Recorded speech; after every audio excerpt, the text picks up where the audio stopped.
So, this is an LG 5-disc DVD player.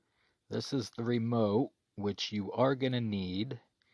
But first, you want to open it, and any CDs or DVDs you have in there, they do have to be out. So, just want to make sure to remove those. Close it back up.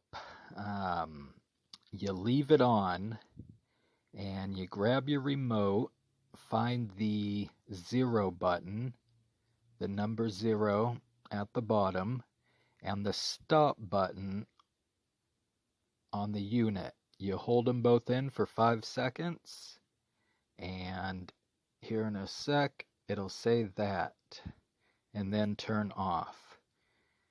You turn it back on, you'll find that it's been reset. So once again, that was find the 0 button on your remote and the stop button on the unit, hold them both in, and where it says DVD, that'll change to that, and then turn off. That is how you reset a LG 5-disc DVD player. Thanks for watching.